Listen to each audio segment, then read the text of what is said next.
지난 시간에는 예수님의 증언에 대해서 들으면서 예수님을 믿지 못하는 사람들에 대해서 안타까운 마음을 가지고 내가 참 메시아고 내가 참 생명이고 내가 참 떡이다. 그러니 나를 믿어라. 나를 믿어라. 여러분, 예수님을 믿지 않을 때 예수님은 이처럼 답답해 하시면서 끝까지 우리가 믿을 수 있도록 증언하시고 깨우쳐 주시고 또 우리를 향하여 인내하고 계신 줄 믿습니다. 저와 여러분이 마음의 문을 열면서 주여 나에게 믿음을 주소서, 성령의 담비를 내려주시고 내 심령이 소성되게 하여 주옵소서, 말씀을 통하여 내가 새로워지게 해달라고 예배 시간마다 기도하며 하나님 얼굴을 구하는 우리 모두가 되기를 원합니다. 오늘은 보전에 대해서 한번 생각해 보려고 합니다. 보전. 예수님이 이처럼 내가 생명의 떡이고 내가 참 생명의 음료다 라고 말씀하고 나를 믿으면 너희들이 정말 배고프지 않고 또 목마르지 않고 늘 기쁘고 행복할 거다 이렇게 말씀을 했어요. 내가 사람들이 의아하게 생각하는 거예요. 내가 저 사람이 누군지 알고 어디서 온지 아는데 저 사람이 자기가 하나님이라고 그러네. 참 못됐다. 이 정도만 생각하면 괜찮은데 못됐다라고 생각하는 그 도를 뛰어넘어서 예수님을 거절하기 시작하는 것이죠. 사람에게는 누구에게나 권위에 도전하고 싶은 반항의식이 있는 것 같습니다. 일종의 본능적인 순동이 아닌가 생각을 해봐요. 자녀들이 부모님에게 반항합니다. 제자가 스승에게 반항합니다. 젊은 사람들이 나이 드신 분들에게 맞서서 반항하려고 합니다. 왜 이런 반항의식이 있을까? 아마도 하나님의 권위에 도전하려다가 저주를 받은 우리의 조상 아담이 물려준 끼가 아닌가 생각을 합니다. 이 끼는 좋지 않은 겁니다. 이런 거는 빨리 버릴수록 좋습니다. 할렐루야. 어떤 사람은 이런 반항의식을 미화하기도 했어요. 대표적인 사람이 카무스라고 하는 사람인데 이 사람은 이렇게 주장을 했다고 그래요. 나는 반항한다. 그러므로 나는 존재한다. 나는 생각한다. 그러므로 나는 존재한다. 누군가가 말한 거를 패러디한 것 같아요. 반항한다. 그러므로 나는 존재한다. 라고. 내가 존재한다고 하는 그 자체를 반항으로 나타나 보였다. 이것이 사람이다. 라고 카무스는 주장했다 하는 거죠. 솔직히 말씀드린다고 하면 이런 반항의식은 고약한 것입니다. 좋지 않은 것입니다. 역사적으로 볼 때 사람에게 가장 잘못된 반항의식은 하늘 보좌를 버리고 낮고 천한 땅에 오셔서 사람들에게 새로운 삶을 주시고 사람들에게 기쁨을 주시고 행복을 주시기 위하여 오신 예수님을 거절하는 것. 이 예수님에 대해서 반항하는 거다 하는 거죠. 아마 예수님이 나는 그냥 선지자다. 세례 요한의 뒤를 이어온 선지자다 이랬으면 반항을 그렇게 많이 하지 않았을 겁니다. 그러나 예수님은 분명하게 말씀을 해요. 나는 하나님의 아들이다. 나는 하늘에서 내려왔다. 나는 그래서 참 생명의 떡이다. 참 음료다. 나에게로 와서 먹고 마시고 생명을 얻고 기뻐하고 즐거워해라. 이렇게 말씀을 하죠. 그러니까 사람들이 반항하기 시작합니다. 극렬하게 반항합니다. 아니 똑같은 사람인데 누구의 아들인지 아는데 누구 집 형인지 아는데 오빠인 줄 아는데 아니 어떻게 자기가 하나님이라고 그러고 자기가 생명의 떡이라고 그러고 자기에게 오면 영생을 얻는다고 그러고 이 말을 할 수 있을까? 괘씸하다. 그러면서 사람들이 반항하기 시작하고 그러면서 예수님을 죽이려 하고 결국은 예수님을 십자가에 못 박는 데까지 사람들이 나갔다 하는 겁니다. 여러분, 우리 예수님에 대해 반항하면 안 됩니다. 우리가 예수님을 모셔드려야만 살 수 있습니다. 예수님을 영접해야만 저와 여러분이 영생을 누리게 되며 우리의 모든 죄악을 깨끗이 해결함 받고 잃어버렸던 에덴을 다시 회복하는 이런 은총을 누리게 될 줄 믿습니다. 할렐루야. 사람은 얼마나 악한지 모릅니다. 그래서 희생하시면서 이 땅에 오셔서 생명을 주신 예수님을 동일한 사람으로 취급하려고 하는 거예요. 어떻게 하나님이냐 그러면서 믿지 않는 거죠. 아니, 반항하기 시작하는 거죠. 거부하는 거죠. 죽이는 거죠. 어쩌면 가인과 같이 말입니다. 저와 여러분 안에 혹시 이런 반항심이 있습니까? 하나님에 대한 반항심, 부모님에 대한 반항심, 스승에 대한 반항심, 나이 드신 분에 대한 반항심, 리더에 대한 반항심, 이런 반항심이 있다고 하면 오늘 저와 여러분이 깨끗이 이 반항심의 마음을 깨뜨리며 순종하며 믿으며 전진해가는 복된 시간이 되기를 원합니다. 오늘 본문을 우리가 살펴보려고 하면 7장 전체를 봐야 되죠. 5장에서부터 쭉 살펴본다고 하면 5장에서 예수님은 예루살렘에서 사역을 하셨습니다. 그러다가 예수님은 갈릴리로 오셨습니다. 갈릴리로 오셔서 사역을 하시죠. 갈릴리로 오셔서 사역을 하시다가 7장에서는 다시 예루살렘으로 올라가십니다. 초막절을 지키기 위해서 올라가십니다. 6장 마지막 부분은 사람들이 예수님에게 등을 돌리고 떠나가는 부분들이 기록되어 있습니다.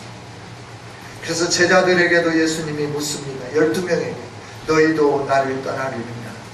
베드로가 대답합니다. 영생이 주께 있사오니 우리가 어디로 가겠습니까? 가지 않습니다.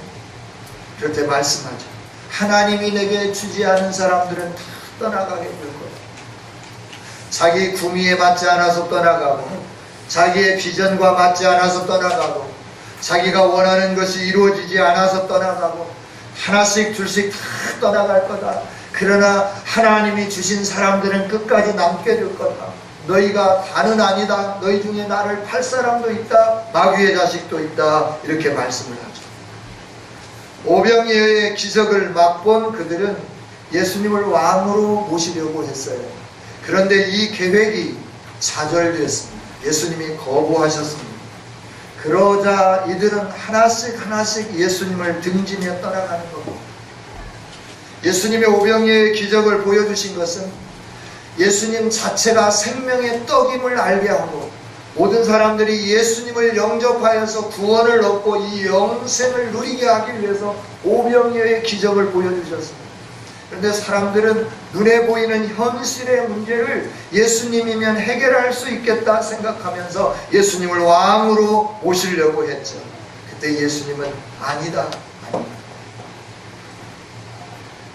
나는 너희에게 눈에 보이는 육체적인 현실의 문제만을 해결해 주기 위해서 온 게 아니고 영혼의 문제, 하나님과 관계의 문제, 하나님을 떠나 저주받은 이 삶에서부터 복된 삶으로 너희의 인생을 새롭게 하기 위해서 왔다라고 말씀하면서 너희들이 나를 왕으로 삼으려고 하는 것은 내 안에 있는 생명 때문에 그런 게 아니라 눈에 보이는 먹고 배부른 떡 때문에 그런다. 그러지 말라라고 말씀을 하는 거죠. 그래서 거절하시는 거죠. 예수님을 믿고 구주로 영접하고 예수님을 따랐다고 하면 예수님은 영원히 그들의 왕이 되어 주셨을 겁니다. 그러나 그들은 육적인 문제 때문에 예수님을 왕으로 세우려고 하니까 예수님이 아니다라고 말합니다. 너희와 함께 할 수 없다라고 말씀하시는 거죠. 그럴 때 이들은 등을 돌리면서 하나씩 둘씩 떠나가게 되었다 하는 거예요. 여러분, 혹시 예수님 믿으면서 내 뜻대로 안 된다, 내가 기도했는데도 응답되지 않는다, 그래서 혹시 예수님에게 등을 돌리면서 멀리 떠나가고 있지는 않습니까? 예수님은 우리에게 영원한 생명을 주시기 위해서 오신 분입니다. 예수님의 말씀이 납득하기 어려워서 소화가 안 되어서 주님의 곁을 떠나는 사람들도 생겨나기 시작하는 거예요. 이런 말씀이 어려워서 신앙생활 하는데 등한히 하신 분들은 계시지 않습니까? 여러분, 믿음은 들음에서 나요. 그리스도의 말씀을 들을 때 저와 여러분이 믿음 안에서 성장되어지게 되는 줄 믿습니다. 콩나물은 밭에다 씨를 뿌리지 않습니다. 밑이 빠진 독에다가 콩을 물에 불려서 거기에다가 쫙 집어넣고 아침, 점심, 저녁 물을 부어줍니다. 그럼 물은 밑으로 다 빠져나가요. 그런데 신기한 게 있어요. 콩나물은 자라나게끔 되어 있습니다. 할렐루야. 하나님의 말씀을 들을 때 내 귀에 오른쪽으로 들어와서 왼쪽으로 빠져나가는 것 같습니다. 그래서 답답합니다. 마음에 남는 게 없습니다. 머리가 공허한 것 같습니다. 그래서 우리가 고민하기 시작하고 아유, 가봐도 소용이 없고 들어봐도 소용이 없네, 그러면서 우리가 외면하기 쉽습니다. 아닙니다. 그리스도의 말씀은 들으면 들을수록 우리 안에 믿음이 생겨나고 우리 안에 하나님을 향한 열정이 생겨나고 하나님을 아는 지식이 점점 더 풍성하게 되어지는 줄 믿습니다. 네. 여러분, 예수님이 참 신비한 말씀을 하는 거예요. 내가 생명의 떡이다. 내가 생명의 음료다. 그래서 나는 너에게 내 살을 주려고 왔다. 나는 너에게 내 피를 주기 위해서 왔다. 이 떡을 마시고 내 살을 받아 먹고 내 피를 받아 마심으로 너희 안에 영생을 가졌으면 좋겠다. 점점 더 이해할 수 없는 소리만 하시는 거예요. 그냥 사람들이 하나씩 둘씩 떠나가기 시작하는 거예요. 여러분, 지도자의 고통이 뭘까요? 어떤 때 제일 힘들까요? 고락을 함께 했던 사람들이 하나씩 둘씩 떠나갈 때 애간장이 녹죠. 아마 간이 제대로 썽썽하게 붙어있다고 하면 참 다행일 거예요. 속이 없어서 그럴 거예요. 이것처럼 슬프고 괴로운 일은 없어요. 예수님도 아마 대단히 슬프셨을 겁니다. 대단히 괴로우셨을 겁니다. 왜냐하면 예수님이 그들에게 나는 너에게 영생을 주러 온, 어둠 속에 방황하는 너희에게 빛을 비추며 참 빛으로 온 하나님이다. 나를 영접해라. 그래서 너희가 빛 가운데 거했으면 좋겠다. 은혜와 진리가 충만한 삶을 살았으면 좋겠다. 그러면서 여러 가지 기사와 이적과 표적을 보여주시고 말씀으로 가르쳐주면서 예수님이 참 생명의 떡이요 참 생명의 음료임을 보여주는데도 불구하고, 가르쳐 주심에도 불구하고 믿을 수 없어. 이상한 소리만 해. 약간 이상한 것 같아. 이러면서 하나 둘씩 떠날 때 얼마나 고통스러웠을까. 그들을 위하여, 이 사람들을 위하여 하늘보좌를 버리고 오셨고 그 영혼들에게 생명을 주시기 위해서 오셨고 낮고 천한 인생의 삶을 살아가면서 영생을 주시려고 몸부림치시는데 그게 싫다고 떠나갈 때 얼마나 괴로웠을까 하는 거죠. 예수님은 사람들에게 좋은 말씀만 하시지 않았어요. 때로는 듣기 어려운 말씀도 했어요. 때로는 죄에 대해서 지적하고 책망하기도 하셨어요. 어떤 때는 은유적으로, 어떤 때는 직설적으로. 그러니 사람들이 좋아할 리가 없어요. 어떤 때는 재밌게 하는 것 같은데 어떤 때는 인상도 쓰시고, 어떤 때는 알아들을 수 있도록 하는데 어떤 때는 정말 도무지 알아들을 수 없는 공허한 말씀만 하는 것 같고, 이러니 사람들이 좋아할 리가 없죠. 사람들은 무조건 칭찬 들으려고 하는 거예요. 그래서 칭찬은 고래도 춤춘다, 이 책을 너무 좋아하는 것 같아요. 그러나 정말 중요한 것은 우리가 진정한 사람이 될 수 있도록 바르게 지적해주고 바르게 고칠 수 있도록 충고해주는 사람은 여러분의 진정한 친구인 줄 믿습니다. 예수님처럼 말입니다. 너 이거 잘못됐어, 회개해야 돼, 그렇지 않으면 안 돼 라고 말할 수 있는 그런 예수님 직설적으로 은유적으로 말씀하시는 그 예수님을 우리가 좋아해야 한다 하는 거죠. 이처럼 예수님을 하나씩 둘씩 떠나가니까 예수님이 이렇게 고백하는 거예요. 참새도 제 집이 있고 짐승들도 자기 머리 둘 곳이 있지 인자는 머리 둘 곳이 없다라고 말씀합니다. 유대에서 다니려 하지 않으셨다라고 하는 것은 이런 예수님의 어려운 형편을 간접적으로 말씀해 주는 것입니다. 이런 상황에서 초막절이 다가왔습니다. 이 초막절이 되니까 예수님의 제자들 뿐만 아니라 이제 예수님의 동생들까지도 예수님을 비난하기 시작합니다. 예수님을 아주 노골적으로 싫어하고 비난하기 시작하는 것이죠. 꿈을 가졌으면 서울로 가야지. 꿈을 가진 사람이 왜 시골 골짜기에 있느냐라고 하는 거예요. 시골 골짜기에서 가르친들 시골 사람들이 뭐 머리가 트이겠느냐 하는 거죠. 그래도 서울에 가야 문화생활도 하고 지적으로 공부한 사람들도 많고 박사들도 많이 있고 그들에게 뭔가 설득하고 그들에게 뭔가 말을 해야 그들의 마음이 움직이고 당신의 꿈과 비전에 동조하며 당신이 원하는 그 세상을 만들지 않겠냐. 그런데 왜 시골에 있느냐라고 말이야. 그러면서 예수님에게 당신은 내가 볼 때 말만 하는 허풍쟁이다. 동생들까지 믿어주지 않는 거예요.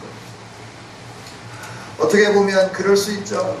30이 될 때까지는 집안에서 열심히 동생들을 보살피고 목소리를 하다가 어느 날 갑자기 요단강에 가서 세례 받으시고 선지자라고 말씀하고 메시아라고 말씀하고 가난한 자들하고 계속해서 어울려 다니고 집은 신경도 쓰지 않고 동생들은 어떻게 살든지 어머니는 어떻게 살든지 그냥 관심도 없이 가난한 자들하고 온종일 쏘다니고 이리 갔다 저리 갔다 사람들 모아서 뭔가 말을 하고 그 사람들이 당신을 왕으로 삼겠다 그러면 싫다라고 도망가고 막 이런 것들을 보니까 예수님의 동생들도 참 답답했을 것은 틀림없는 사실이기도 하죠. 이해를 못하면서 말을 합니다. 어쩌면 시편 기자의 고백처럼 예수님은 이렇게 고백했을 것 같아요. 내가 내 형제에게는 객이 되고 내 모친의 자녀에게는 외인이 되었나이다. 시편 69편 8절에 있는 말씀이죠. 꼭 믿어야 할 위치에 있는 사람들조차도 믿지 않는 이 안타까움, 아픔. 꼭 순종하고 따라올 것 같은 사람도 반항하고 따르지 않는 이 아픔, 고통스러움. 여기에 예수님은 마음이 강팍해지지 않고 그 영혼들을 사랑하는 마음으로 또다시 예루살렘에 올라가고 성전에 모여있는 수많은 사람들에게 예수님은 강론하시면서 말씀을 해주시고 깨닫기를 원하고 예수님 믿기를 원하고 예수님 안에서 생명을 얻기를 원하시면서 예루살렘에 올라가게 되시는 거죠. 여러분, 우리의 마음이 강팍해지지 않도록 늘 예수님을 향한 열린 마음을 갖는 저와 여러분이 되기를 원합니다. 꼭 믿음을 잃지 않는 저와 여러분이 되기를 원합니다. 예수님은 하나님이시기 때문에 하나님의 기회와 하나님의 때를 놓치지 않습니다. 조급하게 행동하지 않으셨습니다. 하나님의 때에 맞춰서 예루살렘에 올라갔습니다. 동생들이 말할 때 내 때는 아직 이르지 않았다. 너희 때는 너희들이 계획한 대로 얼마든지 할 수 있지만 나는 내 계획대로 사는 게 아니라 나를 보내신 분의 계획에 의하여 그분의 타임 스케줄에 의하여 나는 움직여 간다 라고 말씀하시면서 너희들은 먼저 올라가라. 내 때가 되면 그때 내가 움직이겠다 말씀합니다. 여러분, 우리는 조급할 때가 많이 있어요. 내 때에 맞춰서 내가 자꾸 이러고 저러고 막 그럴 때가 많다라고 하는 거예요. 예수님 믿는 저와 여러분은 조급하게 행동하지 않는 겁니다. 하나님의 때를 기다릴 줄 아는 겁니다. 할렐루야. 주변에 사람들이 친밀한 사람들이 비아냥거림에도 불구하고 하나님의 시간에 정확하게 반응하신 예수님을 우리가 봤으면 좋겠습니다. 내 마음대로 하지 마세요. 낙심된다고 좌절하지 마십시오. 하나님은 보고 계시고 듣고 계셨고 우리가 기도한 것보다도 풍성하게 역사하실 능력의 하나님이신 줄 믿습니다. 하나님의 때에 하나님이 일하실 수 있도록 하나님을 믿고 기다리는 저와 여러분이 되어지기를 원합니다. 할렐루야. 하나님 때에 하나님이 일하십니다. 그래서 우리는 하나님의 시간표에 맞춰가야 됩니다. 하나님의 구원 역사도 하나님의 시간표에 의해서 진행되어도 가는 거예요. 내가 원하는 대로 되는 게 아니에요. 내 시간에 맞춰서 내가 탁탁탁탁 요구하는 대로 그냥 톱니바퀴 돌아가듯이 쫙쫙쫙쫙 진행된다고 하면 얼마나 좋겠어요. 그런 하나님은 전능하신 하나님, 광대하신 하나님이 아니라 우리의 하인 정도 되는 하나님이시지 않겠어요? 그렇다면 무슨 힘이 있겠습니까? 우리가 부릴 수 있는 정도라고. 여러분이 하나님은 광대하신 하나님이십니다. 온 우주 만물의 창조주 하나님이십니다.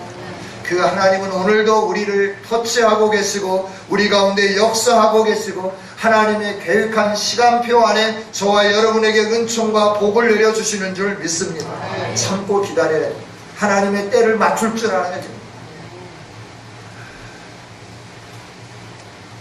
오늘 교회 안에도 이렇게 때를 잘 못 맞추는 분들도 있지만 또 예수님의 동생과 같은 사람들이 참 많이 있습니다.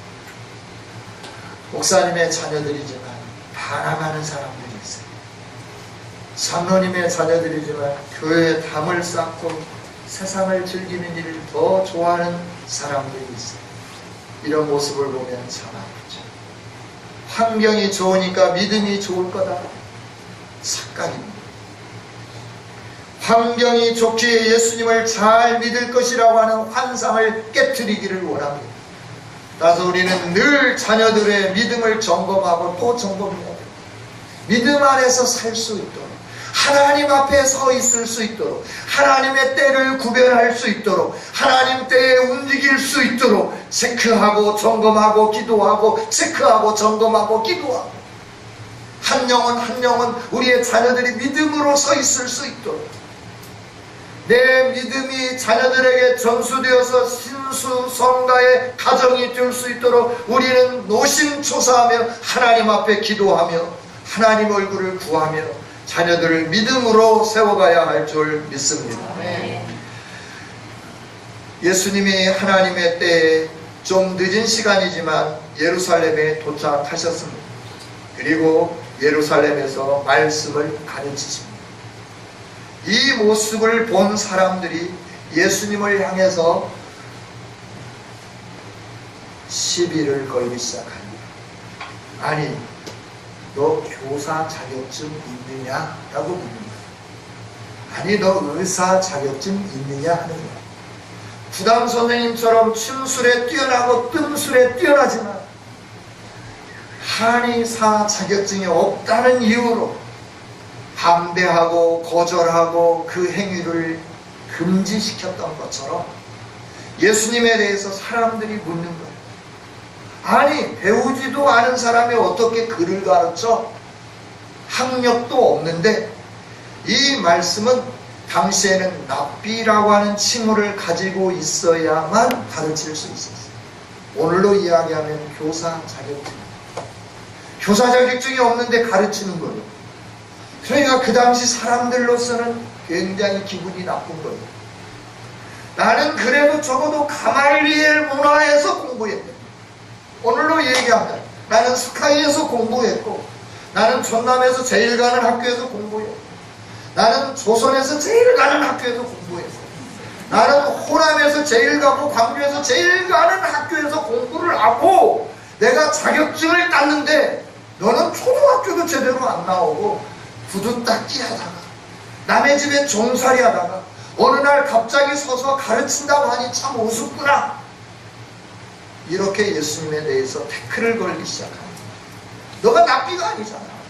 너 배운 것도 없잖아. 우리처럼 자격증이 있는 것도 아니잖아.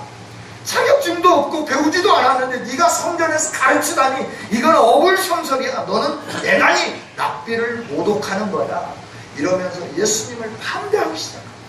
반대 아닌 반대를 계속해서 하기 시작합니다.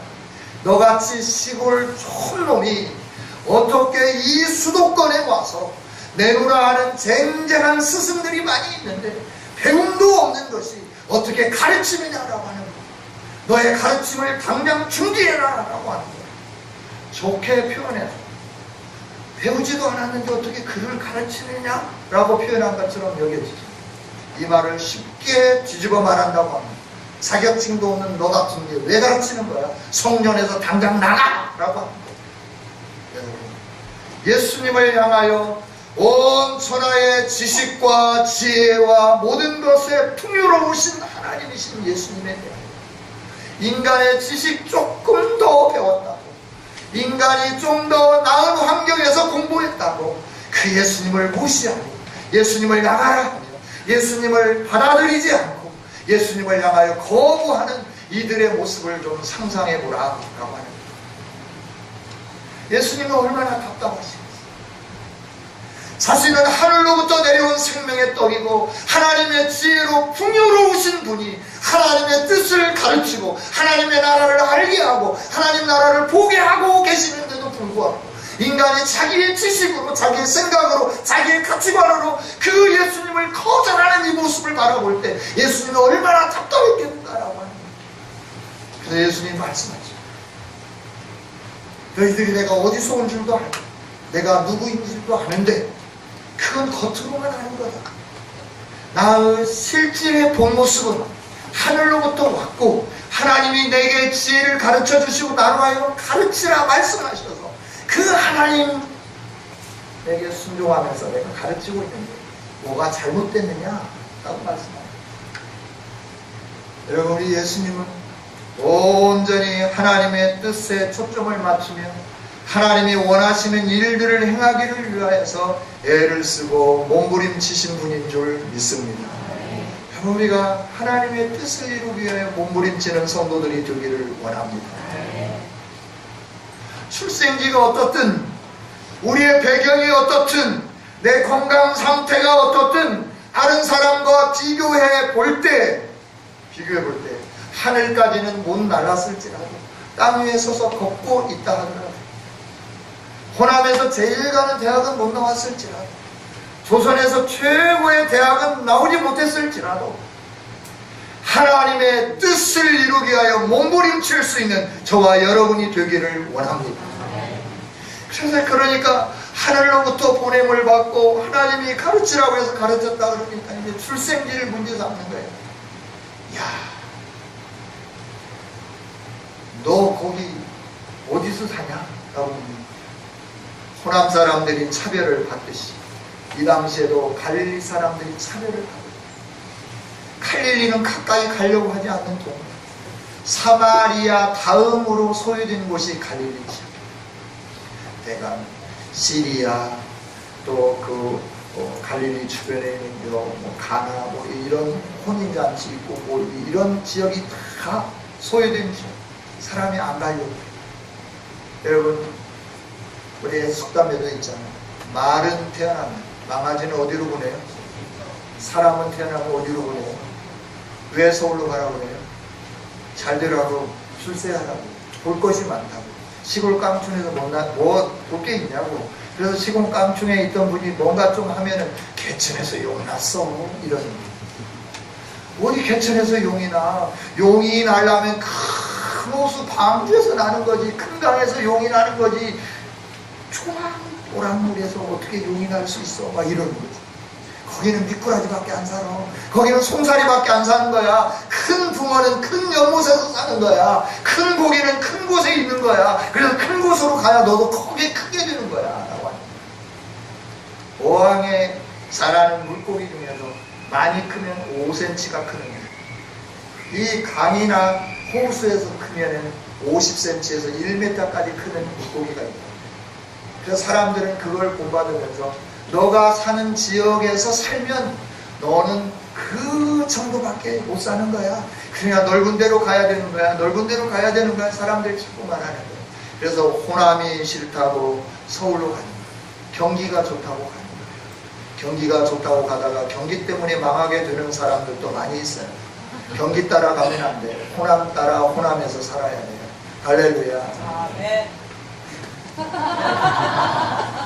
아멘 하신 분 큰 복 받을 줄 믿습니다. 아멘. 지금 말고.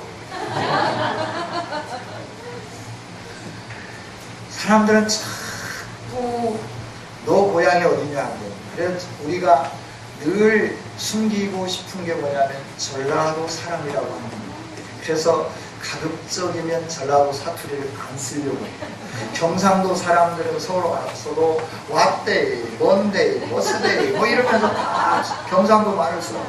그런데 전라도 사람들은 서울 가면 금방 서울 와는 거예요.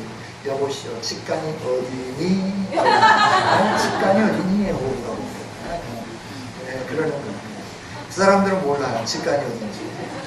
그리고 이렇게 중앙선을 침범했다 그러는데 저희 신대원 다니다가 이제 그 신학대학교에 볼 일이 있어서 그 도서관에 들렸다 나오면서 사거리에서 멈춰야 할 정지선을 지나왔어요. 그리고 멈추니까 경찰이 오는 거예요. 경찰이 와갖고 이 정지선을 무시했으니까 딱지를 끊어야 된다고 하는 거예요. 그냥 우리가 내리면서 그랬죠. 금이 어딨어? 금이 어딨어? 금이 없는데 지금 무슨 금 타였냐? 그러니까 이 경찰이 막 황당해갖고 예? 그러는 거예요. 아, 금이 어딨냐고. 금을 가르쳐주라고. 금을 가르쳐주면 내가 면허증 제시하겠다고. 그랬더니 황당했는지 뭐라고 하냐면 그냥 가시오. 전라도 청년참 제 사투리 써가지고 한번 법을 봤습니다. 그건 늘 사람들은 출생기 가지고 이렇게 하는 거예요. 영남은 좀 자랑스러워. 또 이국도 좀 자랑스러워요.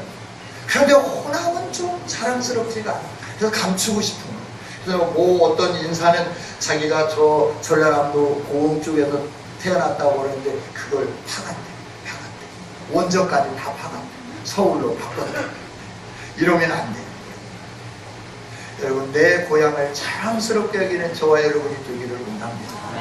하나님은 뭐 이 출생기 갖고 말씀하는 거 아니에요. 뭐 서울 사람들만 다 구원하고 그러면 우리같이 깡촌, 전라도, 해남, 저 진도, 저 완도, 또 거차도 막 이런데 차고동과 거차도 있는 사람들은 구원 못 받게요. 서울부터 선착순으로 다 자르고 나면 우리는 뭐 아니 대전도 안 와갖고 다 잘리고 말할 거야. 그럼 우리는 구원 받기는커녕 10원도 못 받아. 그쵸? 그렇지 않겠어요? 여러분, 사람들은 자꾸 유형적인 걸 가지고 물고 늘어지는 거예요. 너 갈릴리에서 왔지 않느냐? 메시아는 신비롭게 태어나는 거야. 신비롭게 오시는 거야. 성경에 그렇게 기록되어 있잖아. 너는 신비로운 부분이 전혀 없어. 뭐 신비로운 부분이 뭐가? 너 국수아들로 태어났잖아. 너 그렇게 소외된 지역에서 살았잖아. 나사렛에서 살았잖아. 나사렛에서 무슨 선한 것이 날 수 있겠느냐라고. 그래도 적어도 예루살렘 근처에서, 예루살렘 성 안에서 아니면 예루살렘 성곽 밖에 한 10m 그 정도 떨어진 집에서 살아야 그래도 뭔가 좀 신비로우지. 그렇게 깡촌에서 뭔 신비로움이 있다고 그리스도라고 그렇게 말을 하느냐? 예수님 말씀하시죠. 여러분이 나를 무시한다 하더라도 나를 보내신 분은 참 되신 하나님이십니다. 나를 못 믿거든 나를 보내신 하나님이라도 좀 믿으십시오. 간절하게 그들을 향하여 애타는 심정으로 말씀하고 또 변론하고 반항하는 그들을 쓰다듬어 안으면서 품에 안으면서 예수님을 영접하고 구원 얻게 하기 위하여 몸부림치고 계시는 예수님을 보게 된다 하는 것. 여러분, 우리 하나님을 아는 데서부터 출발한 저와 여러분은 의형적인 것 가지고 그렇게 시시비비를 가리지 않았으면 좋겠어요. 이렇게 의형적인 것 가지고 자꾸 시시비비를 가리니까 학위를 몇 개씩 달라고 하는 거죠. 저도 유혹을 좀 받았어요. 젊을 때, 40대 때. 그때는 박사가 좀 되고 싶었어요. 근데 지금은 아니에요. 목사님 충분히. 학교 졸업한 걸로 충분해요. 하나님이 인정하시고 하나님이 세우신 것으로 충분해요. 여러분, 저와 여러분이 유형에 너무나 치우치는 성도들이 되면 안 됩니다. 유형도 중요할 수가 있어요. 여러분, 우리가 하나님이 아는 아는 일에 하나 되고 그 하나님을 믿는 일에 하나 되어서 정진해가는 우리 아름다운 성은교회 성도들이 되기를 원합니다. 예수님이 이렇게 안타까이 부르짖고 안타까이 외치고 안타까이 가르치고 안타까이 증명해 보이고 안타까이 반항하는 그들을 품에 안으시고 끌어안으시면서 암탉이 병아리를 날개 아래 품으려 하듯이 그들을 품으려고 얼마나 노력하시는지.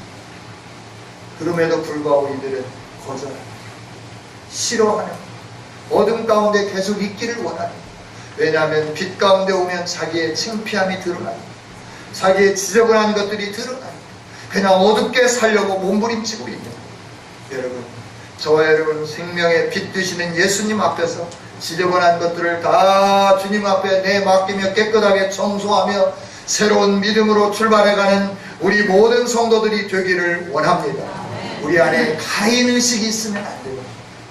내가 너보다 월등히 앞서는데, 내가 너보다 더 앞서는데 네가 나보다 앞서야 되겠느냐? 그러면서 막 싫어하고 죽이고 이러면 안 됩니다. 그러면서 예수님 말씀하는 거예요. 너희들이 율법을 어기지 않으려고 안식일에도 할례를 행하고 있지 않느냐. 하나님이 주신 율법, 그 율법을 지키려고 안식일을 거룩게 지켜라 라고 하는 그 사실까지도 무시하면서 너희들이 안식일에 할례를 행하는 건 정당하고, 내가 하나님의 뜻에 의하여 하나님이 나를 보내신 그 목적에 합당하게 하나님으로부터 온 사람으로서 인생들의 그 저주받아서 병든 병인들을 치유해주며 자유롭게 해주는 이 일이 안식일에 행했다고 그것이 잘못된 것이냐? 라고 예수님이 묻기 시작하는 것이지. 여러분, 오늘 우리는 사람의 눈으로 모든 걸 보면 안 됩니다. 그러면 유대인들처럼 바리새인들처럼 예수님을 영접할 수가 없습니다. 시비하고 따지고 조건에 맞지 않아서 거절하고 그러면 저와 여러분 영생을 누릴 수 없다 하는 거예요. 예수님은 이런 우리들에게 찾아오셔서 낮은 신분으로 계속 계시면서 우리를 사랑하시는 그 열정의 마음을 가지고 포기하지 않으셔요. 낙심하지 않으시는 것. 그리고 계속해서 그들을 향하여 말씀하시고 보여주시고 가르쳐주시고 믿기를 원하며 소망하며 그들에게 영생을 주시기를 원하고 계시는 거예요. 성도 여러분, 저와 여러분이 진정으로 예수님 믿는 복 있는 성도들이 되었으면 좋겠습니다. 의형 때문에 예수님을 거절하지 않았으면 좋겠습니다. 분명한 신앙인들이 되기를 원합니다.